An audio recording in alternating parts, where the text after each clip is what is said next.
Uh-oh.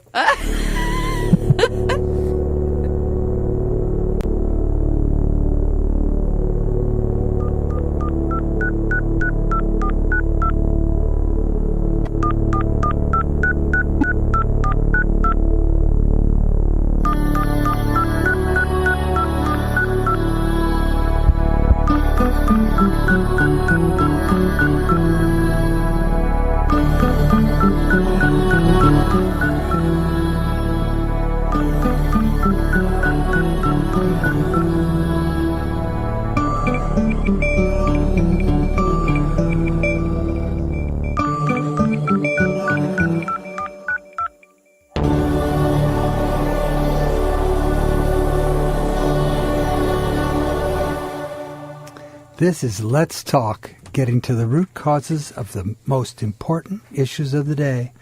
This on-air community forum believes that your voice matters and welcomes all thoughts and views without judgment.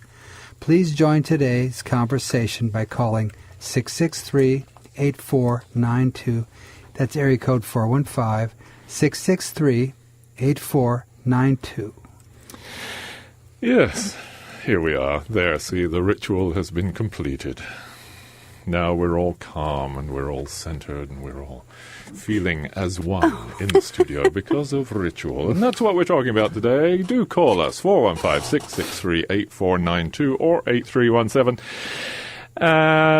What about it? What occasion this? Well, and when you call in, by the way, when you call in, you'll hear a little buzzy sound as I put you in the system. Hang on until you hear me say you're on the air, and then give us any name, and turn down your radio, and please keep the language clean, because, you know, this is radio. This is radio. So, yes, ritual. It actually came up this week because there was an article about a new ritual that people are trying to create, the Remembrance Day for Lost Species. Oh, wow. And it was in Brighton in the UK. An artist, Persephone Pearl, I'm guessing that's not her actual given name. You never know these days. A friend of Freddie Flowerdew and Constance Cat.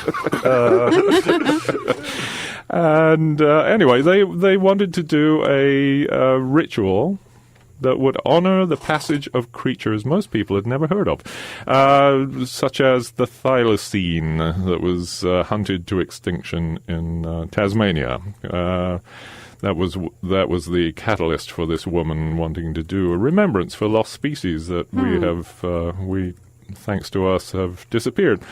And it was the first time anyone had ever done this ritual, so it was all kind of made up on the spot. It was all impromptu. They all wore papier-mâché masks, and it was cold and windy, as it's the UK.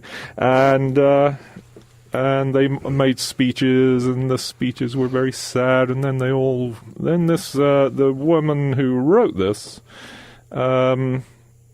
it brought up memories of where she lived.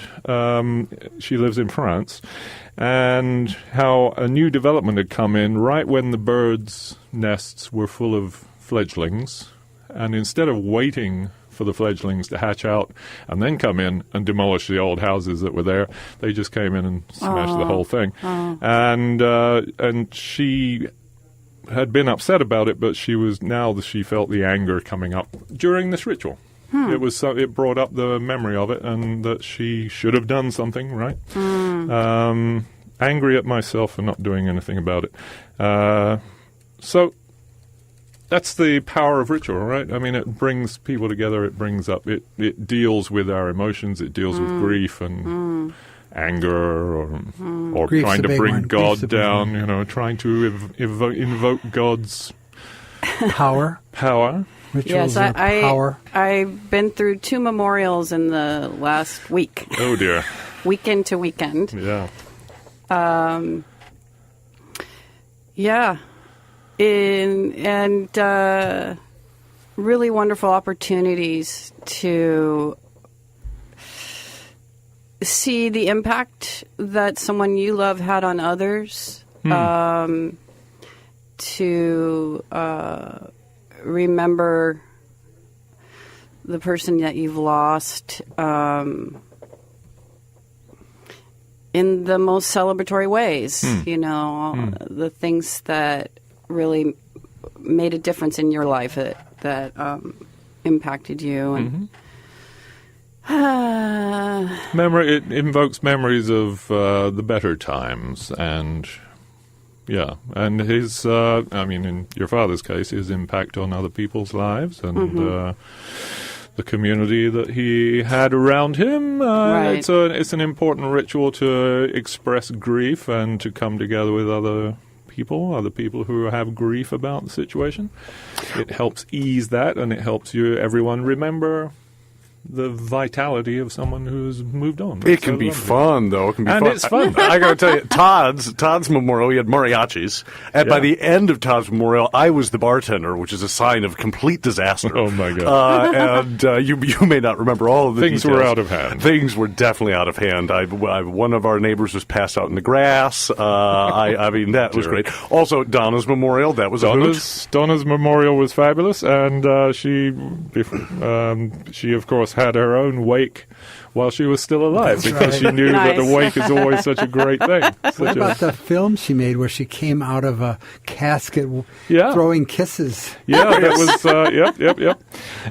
Yes, she loved that ritual. We were both there for the film. Stephen, you were a part of that. That's right. We sort of recreated it without the actual ceremony, but it was a very affecting ceremony. It was so real that people who were there kind of forgot that it was just for fun, and she just wanted to experience the party that was going to be had if she didn't make it through her heart procedure. Am I right in thinking that you had paid Sicilian mourners there to weep, or did people play that role? Yeah, they played that role. Yes, Ululate. I like that ululating. There was ululation. There's a guy in Long Beach who. One of the things he was known for was being the owner of the largest American flag. Okay. He also had a lot of tattoos, and every holiday, Christmas season, he would get on his big three-wheel motorcycle with his parrot on his shoulder and drive to the schools and hand out candy canes because he looked a little like Santa Claus. So he decided that he wanted to also experience his own wake, and he created a situation so that he could lie in state in a plastic box with a mirror underneath so that the viewers could see all sides of his body. Oh, great. And all of the tattoos. Wrapping in the flag. Needless to say, he was quite the character. All these illustrations. Yes. The illustrated man. Give us a call, 415-663-8492. What is your favorite... I don't know if I have any rituals. Yeah. Oh, really? Well, I don't do Christmas. Well, you're forced into the ritual of going outside to smoke a cigarette. Oh, well, that is tyranny. It's socially enforced. That is just oppression. And we have a caller. We do have a caller. You're on the air. What's your name, please? Turn the radio off if you want. It's MK from Seattle. I just wanted to tune in here and tell you that rituals are important. Yeah. My parents both are departed this life, and they refused to have any kind of celebration at all, or any kind of anything. They just wanted to go and be not there anymore, which was really a selfish thing to do. Because they had many friends who came up to me afterwards and said, gee, it would have been nice if we could have come over and, have some free booze and rehash old memories and la-di-da-di-da. So, yeah, it brings the community together around. I have a question. How come you guys just didn't do it yourselves? They're dead. That's what they I was couldn't thinking. throw their own party. Right, and I was taking care of my father when he died, and same as you were, and I decided that rather than rock the boat, I would, because I was exhausted after a year and a half of taking care of him. Yeah. To not do it, I got in touch with people. I wrote all his alumni associations and all of that sort of stuff, and did all of that. And then one early morning before the wind came up, we took him out into Casco Bay in Maine and poured his ashes into the ocean where my mother was and his parents were and many relatives were. And I sang the Navy hymn and I sang a terrible song that he taught me called Dirty Old Bill. I just like this better already.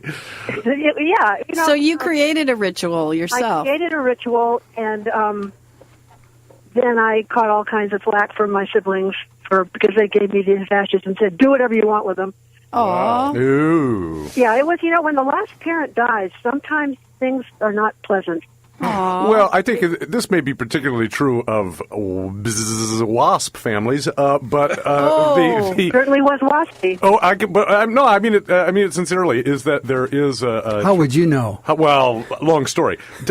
Is there a kind of suppression of even what you wanted to do with your life because of the way parents and grandparents can dominate in any culture? But I've observed this particularly in WASP culture, that they're really sitting on their children and forcing them to conform. And I don't know if you had the same experience, but I've seen it in my own family. We're not universally WASP, but we've got some. Well, there was a certain amount of friction within the family, and I was not responsible for much of it.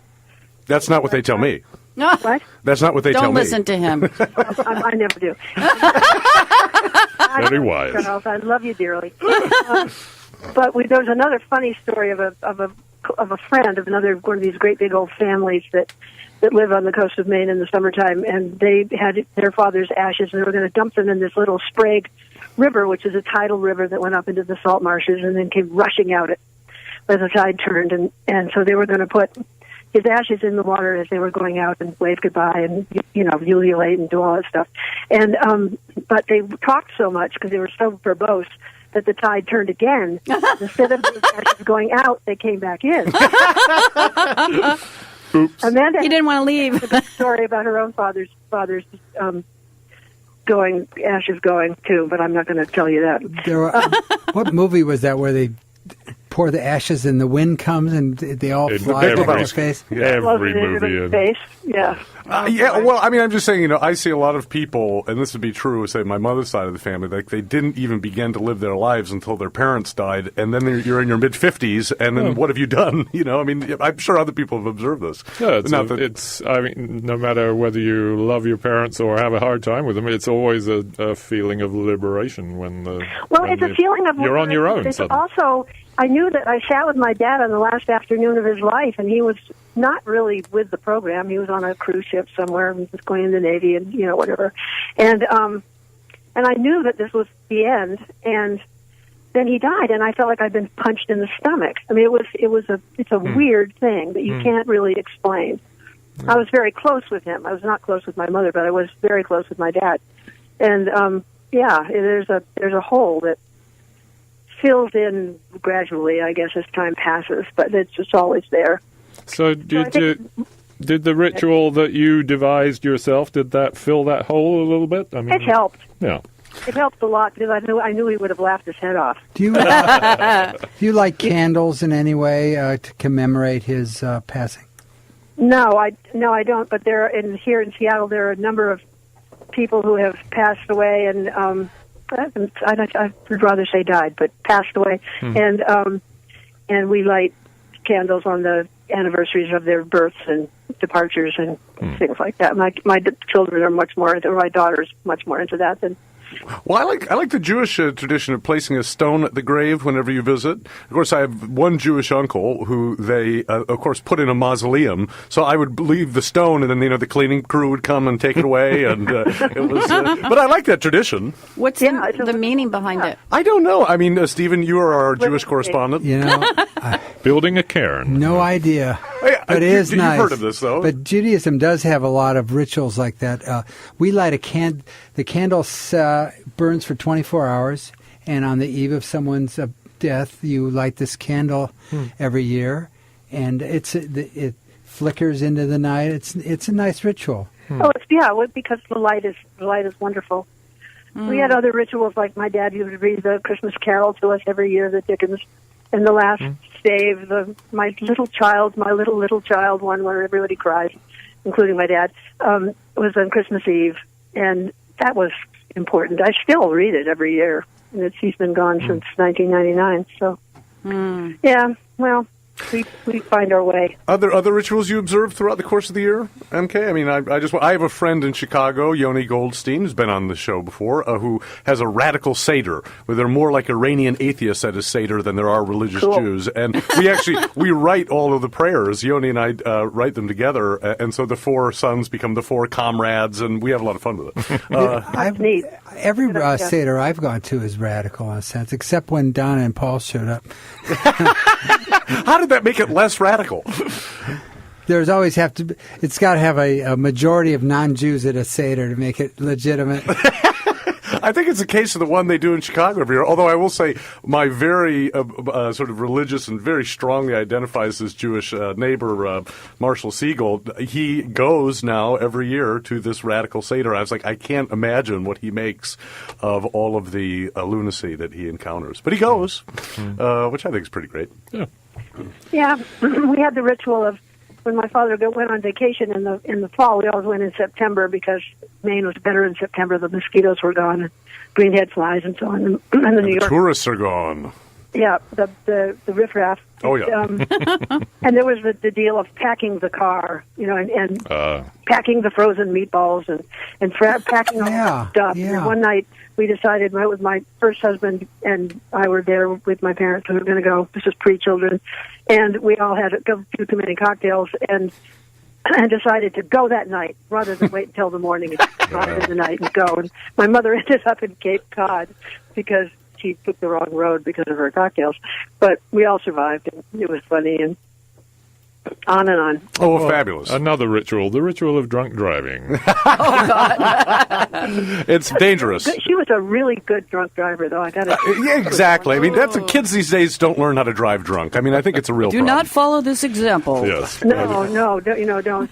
She lived under a lucky star, I guess. Well, thank you, MK. That's Sure, wonderful. have a good day. It's so beautiful here today. Here too, yeah. Here too. It's been so hideous lately, but now it's lovely. And Yay. and I'll see you guys soon. All right. Take care, MK. Bye. Bye-bye. And we have another caller. Caller, you're on the air. What's your name, please? Hi, I'm Mia. Hey, Mia.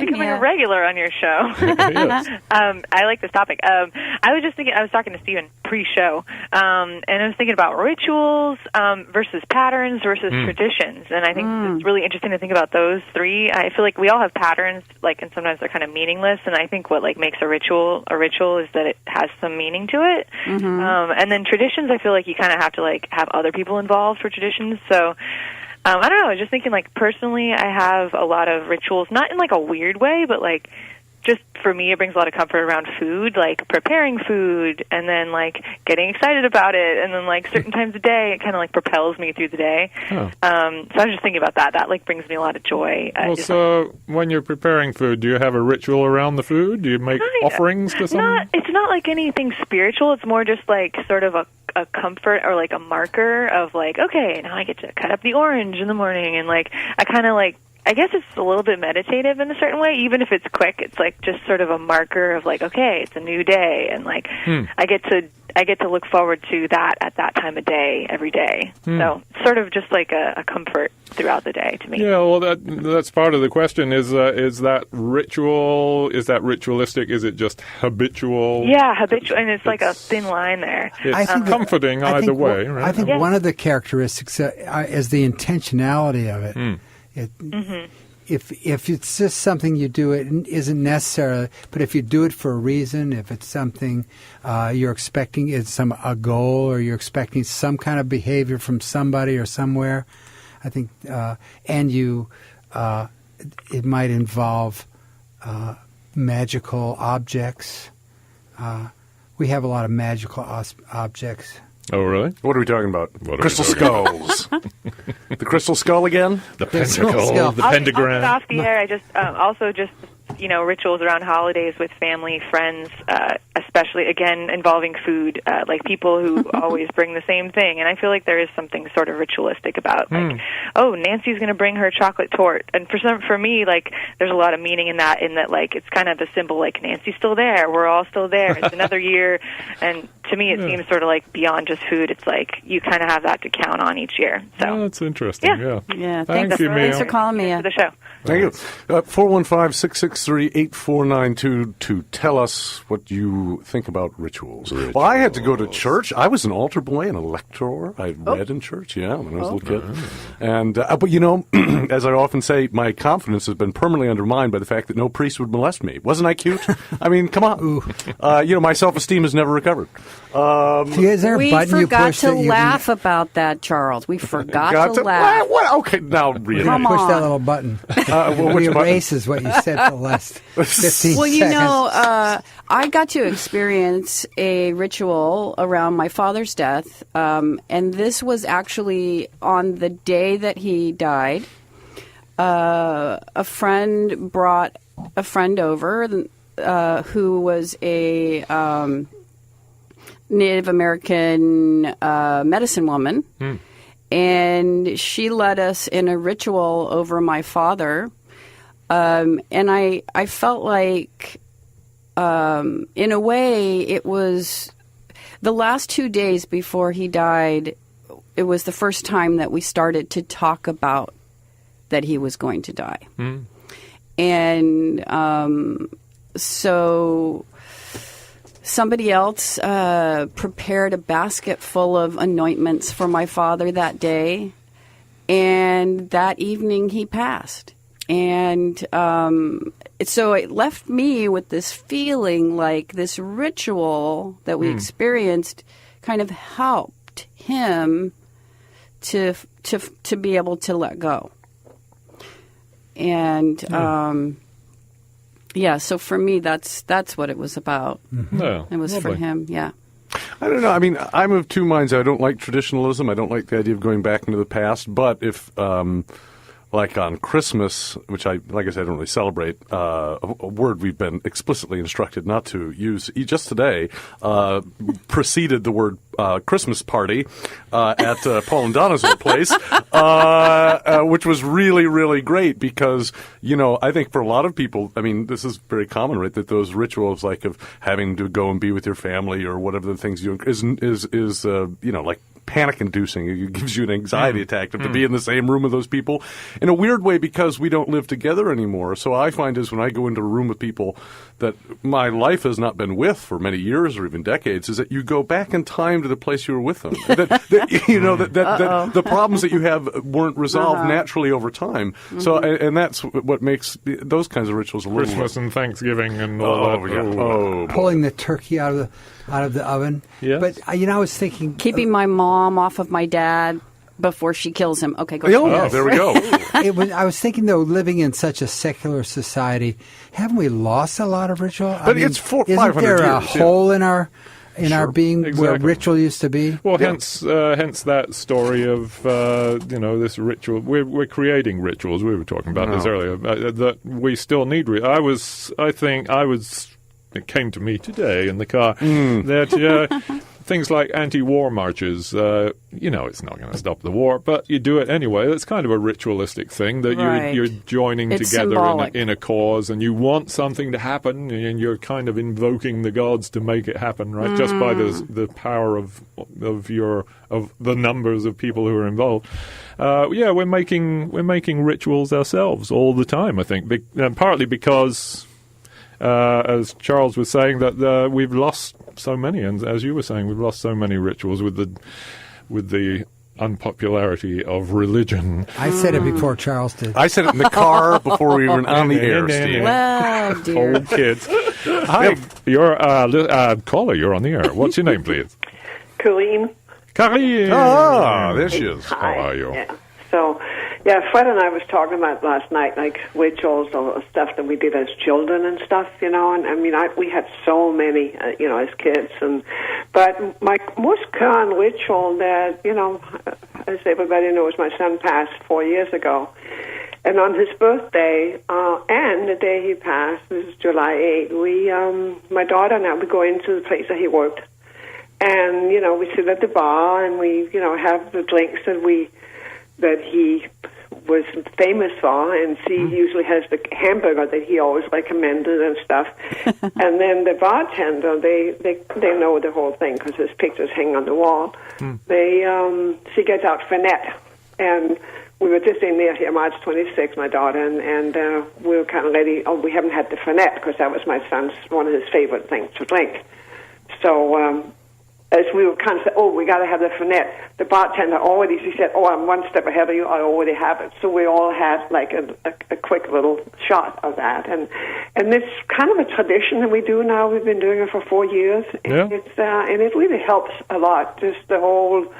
You know, a lot of his friends comes into the bar that day, and yeah, I guess it's become a ritual.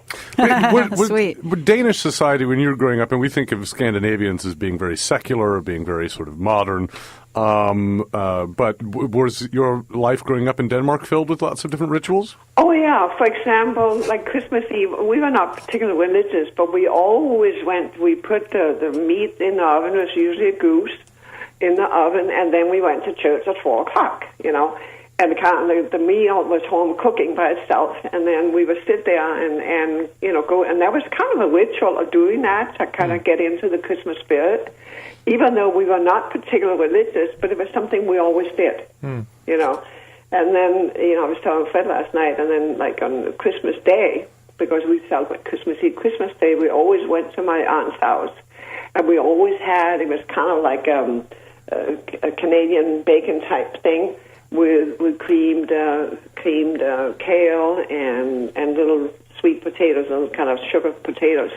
And again, that was a very ritual that it was always the same meal, and we look forward to it every year. You know, it was just you know, because we were with our cousins, and they lived in the country, and we'd be up in the attic, and you know, we'd do all this stuff. But yeah, we had a lot of little religious traditions. You know? Yeah. And like, for example, I have a sister that has a birthday on May 18.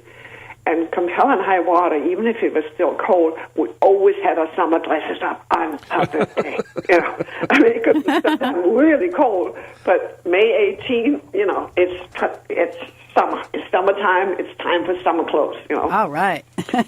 So we had lots. I mean, lots and lots. But yeah, I think our traditions are good. I think in my family, we always together with my oldest son, Christmas Eve. You know, he does the cooking. I traditionally always make the little potatoes, and I make the red cabbage. That's what I always do. Mm-hmm. Mm-hmm. And if I don't do it, then you know, there's nobody does it. Yeah, a feeling of continuity. And one year, funny. So one year we were in Hawaii for Thanksgiving, and we were sitting there. My son was there, and the kids and so forth. And I kind of said, you know, this year I don't think I'm going to make Christmas cookies, because by the time you get home and Christmas, I'm not going to have time. And everybody kind of, well, what about my favorite this and what about my favorite this? And everybody had their favorite cookie. So, of course, I had to make the cookie. Oh, boy. My granddaughter had one thing, my grandson had another, my son had something else. But, you know, everybody had their favorite of my cookies.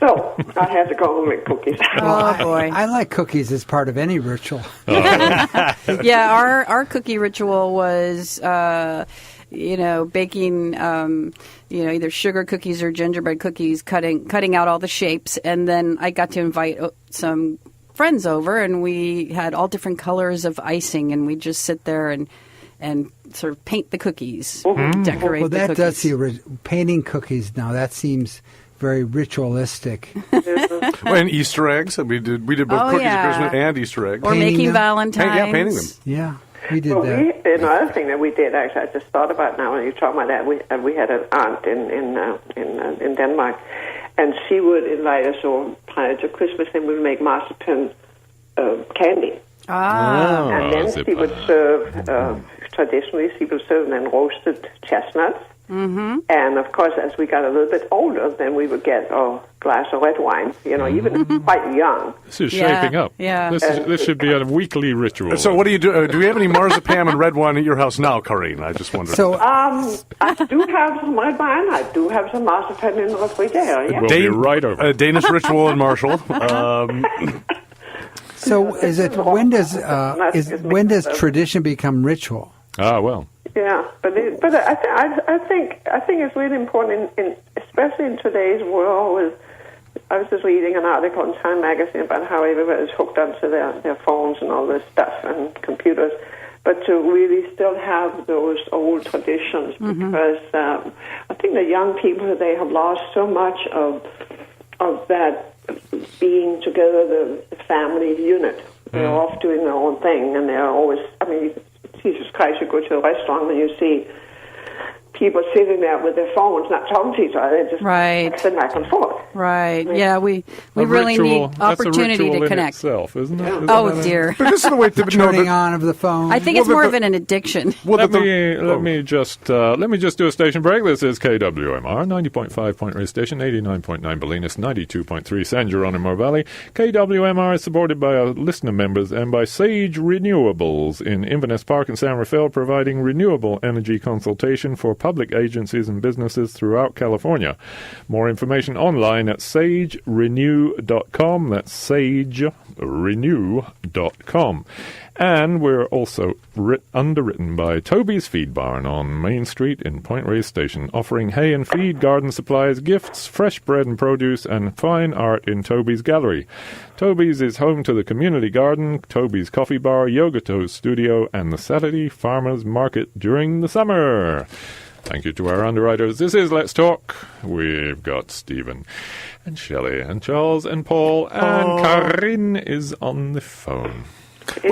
But I'm probably, so anyway, I can go on about all the traditions and all. I mean, there's so many of them that, and I'm kind of like, I guess, an old school in that sense, that I still insist on certain things. Yeah. Well, but I think just to pick up the earlier point about rituals and how nice it is to be back with your family, but in a way, I mean, this may be the pernicious side of rituals, which is that it's saying, oh, we're a family and we're all together, when actually we spend all year, our whole waking life separate. So I think there's something potentially sort of dishonest about, all of these rituals. And so that's kind of why it was easy for me when I moved to Marshall to just let them fall away. And it was much more fun for me rather than going to, my uncle's pretentious réveillon party to have his bûche de Noël. I can tell you I can do that bûche de Noël, buddy. I'd much rather go to Paul and Donna's, where I would meet lots of people I never met before. And, it's very lighthearted, and it's very convivial and joyous, and it doesn't have this thing where, yes, we're a family, when in reality we're not really family with our family. When do you see these people? I mean, they're basically strangers to us. So that's why we have the tradition of getting together. Once a year. Speak for yourself. I know people love this and it warms their heart, but I think it's a little fraudulent. Well, in your world, maybe. Well, there's other opportunities. I mean, I don't know what's this one time a year. You talking about Christmas or Easter or Thanksgiving? Okay, but what 3 about times a year. Birthdays? I mean, you guys, your family doesn't get together for family birthdays. I have or anything family. like that? My family just around the globe. Yeah, my nuclear family, and that's really common. But I don't think you're talking about ritual. I think you're talking about tradition. Ritual is something that's intentional. Comes out of incantation. You're beseeching. Or it can be part of a You're tradition. beseeching some power somehow to grant an objective. Okay. I think the difference I would say is that, like, when you go to church as a little kid, you didn't have this problem, Stephen, you're just forced to do it. You don't have a choice about it. It's the tradition, so you do it. But if you, say, decide to be religious in your life, then as an adult, well, then that's a choice. You're placing an intention upon what you're doing. Communion becomes actually something that means something. Well, religion is a repository, definitely, of ritual. Sure. Karin, thank you so much. Anyway, okay. Well, Charles, it's like, I know your families, but I do believe, and I like them on an individual basis. Take her parting shot at you, Charles. They do like, and the grandkids, they do like this. Even if it's only once a year or twice a year, Easter or whatever, but I think it's important to keep some of those. I think. But Karin, there has to be an opposition. You have a loving family. Charles, on the other hand. Okay. Thank you, Karin. I guess, Charles, next time you will not be invited to our traditional year party. You mean our red wine and marzipan party that we're going to have this afternoon? You can't exclude me from that. And I'd like some lignac of eat as well. A little smoked herring. Okay. We'll talk later. Thank you. All right. Thanks for calling. Bye. Thank you, Karin. No, I'm not saying for all people. Of course, all people aren't me. But I just Good It's thing. a wonderful admission. Thank you so much. Well, but I just think- 415-663-8490. Oh, we have another caller just in time to cut him off. magic. How dare Hi, you? caller. You're on the air. What's your name, please? It's Careta. Oh, I see. Have you been brushing up on your Italian cooking skills lately, Creta? Maybe delicious pizza in the future for me? Charles, you are just so psychic. I made pizza for lunch. What do you have? Look, I got to go to a red wine and marzipan party in Marshall, but I can swing through Bolinas if you have any pizza left. Hey, I've been fascinated by this discussion, and especially since you brought up the fact that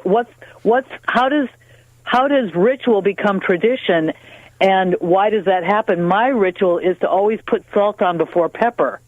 Oh, Wow. is there any reason behind that? I don't know.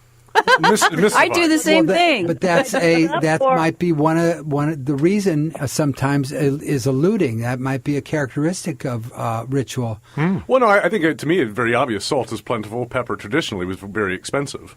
So, I mean, you would No, that's a good point. You would be blithe with your application What about of salt. throwing salt over your shoulder If you spill it. Yeah, do you do that, Greta? But that's kind of what you call a superstition. Well, but it's a ritual nonetheless. There you go. This What's is the difference? This is reminding me of a story. My mom, she would prepare ham, let's say for Christmas, and she'd get a canned ham.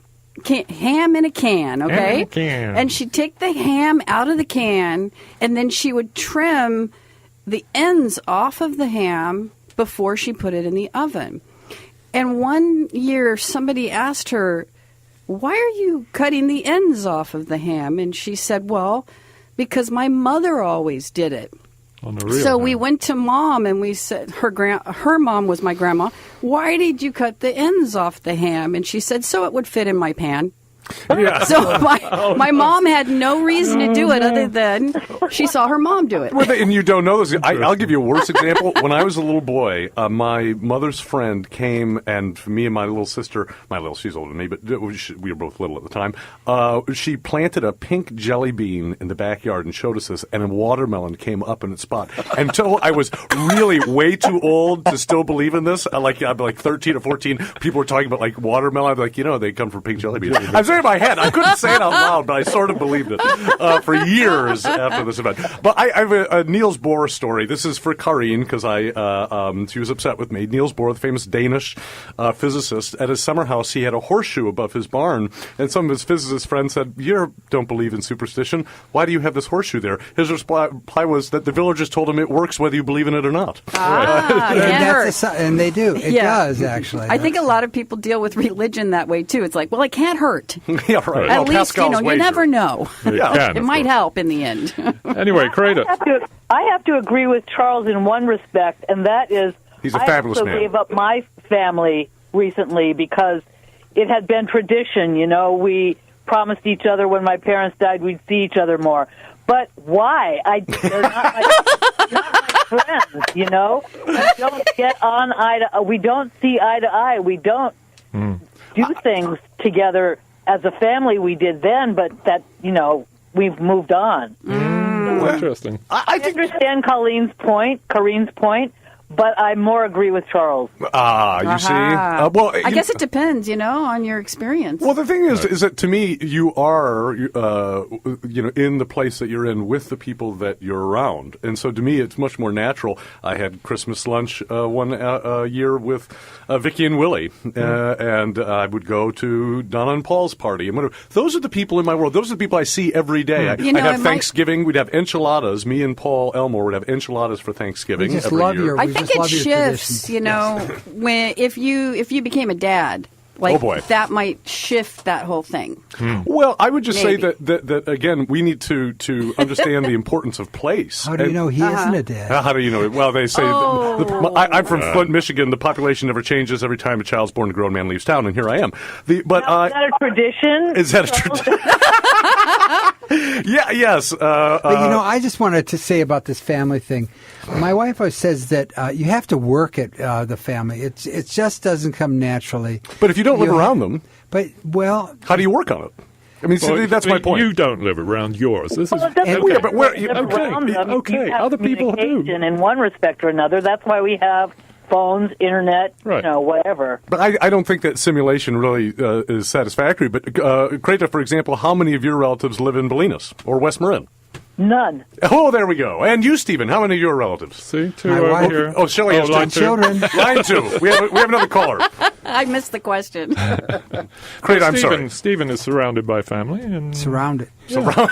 No, my children. besieged by family. Gail is an example of somebody that works hard to keep family. Yeah. She attends family events. Where are they? Whether it's something that is interesting or not, she wants to be there. She wants to see the same people. Is it in California? People she calls cousins. We're people talking do. In California? Did she grow up with family surrounding her? I did. Yes, she did. And it was a very nice ritual. But when I moved away from my family, I tried to continue that ritual, and it just didn't work. It doesn't make sense. Yeah. Why do men sleep with their secretaries? Well, they spend all their time with their secretary. They don't spend any time at home. Sorry, it's the 1950s. Is They don't that a spend any ritual?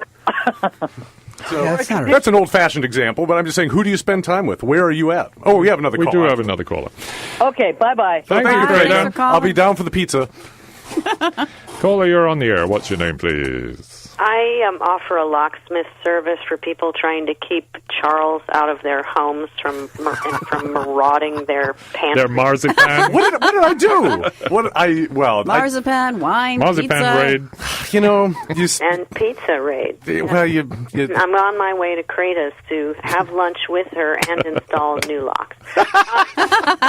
This is Sally, and that was an interesting point, though, about why men sleep with the secretaries and stuff. Yes, it's about those relationships where you forge those relationships because it becomes weirdly familial. And I used to work on films and commercials a long time ago, and it was a similar thing, that familial bond that develops very intensely with a crew, and particularly if you go on location, I would imagine, and then when you're done with it, it can be very depressing, like you have been wrenched from your family. Mm-hmm. But that's another discussion.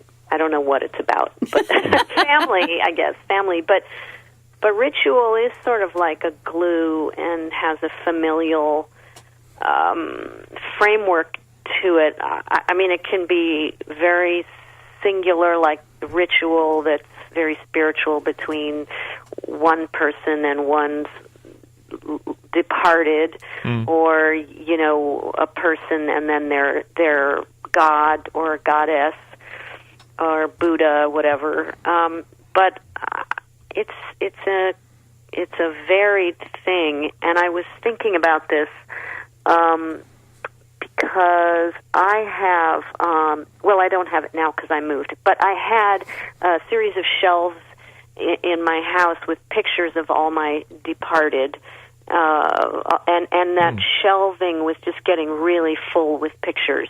Wow. And I had my little Buddhas and a little candle that I would burn periodically, and I just straight up called them my dead people. And I still have, it's my altar. And they're just for all the people who have left. And on another tack, the ritual back to the office and the family of office, and business and working and day in, day out in apparently an office. There was a county supervisor who did I guess he did 1 or 2 terms as county supervisor of Marin, and he left really quite literally unceremoniously. And when he was done with his terms, he didn't do any of the glad-handing banquets or whatever they might have. He literally disappeared without telling anyone where he went. So I knew this man quite well, and I knew we had a lot of mutual friends, and his coworkers and friends were quite devastated because that ritual of even saying goodbye, not only maybe wishing someone well as they leave office, but saying goodbye. He just like literally left and didn't tell. He Right. told like Deprived everyone. told his girl. Yeah. Well, that's like a power play to me. He told his girlfriend, and she would call me, going, "Why? Well, it's aristocratic, too. I mean, the rich, they don't need people. They can get new people. You know, I mean, that's another sort of problem that we have out here. They get new wives. They get new, they get new everything, new friends. Do you make I don't this know up that as you they go are along? rich. No, it's very true. It's actually Nathaniel Hawthorne's insight into the pernicious character of being alone in nature. He really hated the way which was idealized, and the Brontes idealized it, that Austen idealized it, and he thought it was anti-Republican. It was going to tear America apart, to idealize being alone in nature. And that aristocratic quality. But not needing people. Yeah. And as I say, the rich don't need people. They can get new people. Whoa. You're making an assumption that this guy is rich. You mean the Marin County? It's Hal Brown, and I know you had an No, affair it's with not. Hal Brown. Hal Brown would never, ever have done that. Hal Brown was I'm just the kidding. absolute inverse, personality-wise. He was so connected and loving to his friends and colleagues. He fell asleep in a few meetings. No, I'm just joking. He had real profound health problems. I mean, Yeah, he was one that got you smoking cigars, I think, right? no, I started that as a child. Oh, I see. No, he was really so cute. not. He was the opposite. He was tremendously connected. No, this was John Kress, and it was District 1, I guess, and he literally just flew the coop, and I think I can't remember if he just went backpacking for a year or whatever. I don't know. Whatever he did, he really, really disappeared, and people were so sad, and they felt, that he didn't like. Why doesn't he like me? There were all kinds of personal. Sort of everyone took it personally when that wasn't Lack really of closure. Yeah, he Wasn't it- deprived them of that closure. of that ritual. Well, Yeah, you could say that that's an issue like we attribute now to autism, but it's also a power play, isn't it? It's the way you control other people. Or he just really wanted to get out of there. But Yeah. line one is open. If He did, and he spent a long time backpacking alone and in his lifetime, and I think he lives in France. I don't even know where he lives now, but it's interesting because I don't know that he understood the effect of that, and I just saw that on the receiving end, a lot of people were questioning it, and they felt bereft, and they loved him. Yeah. And so, well, line one is open if this guy wants to call. 415-663-8492. John Kress, call in. Please. 415-663. What's the international dialing code? I want to go out drinking with Charles, John Kress. Yeah, let's do it. Well, I got to stop and get some pizza and bellinis. And by the way, I need my community to leave their doors open and to, for the occasional pizza. Well, where I used to work, I worked at a fine arts program for adults with intellectual disabilities. And we all were like a family there. We were very, very close. And so anytime a staff member was going to be departing or a student, then we would create a ritual. And the ritual was that we'd make a huge circling of the chairs. So we were all facing each other. And everyone expressed their goodbye to the person leaving. And it just really gave everyone an opportunity to deal with it. That is it's a a perfect group example. dynamic. It's like Yeah. family. When you work closely with people for a long time, you become sort of family. I mean, it's closer than family sometimes. Right. We do have another caller. Sally, thank you so much. Thank you. Bye, Sally. Bye-bye. Caller, you're on the air. What's your name, please? Paul. Hey, Who is this? Paul. Paul. Oh, Paul Elmore. Well, I'm sorry, I've revealed no you. surnames, please. I've been noticing, listening to what I could get my computer to listen to, that talking about ritual, that you're talking about both food preparation and meals. In some sense, for a family, meals can be a ritual, but one of the things that I've been reflecting on is that there's a difference between meals and food events. That is, the 50% or more of food that's eaten outside the home and often alone. And that's a very different thing than a meal co-present. But given the cell phones and that sort of thing, I wonder the extent to which meals really are a ritual anymore. Well, you have to take a picture of your meal nowadays Oh, right. and post it. Of course, the new ritual. Yeah. That's easier than talking to the person across the table from me.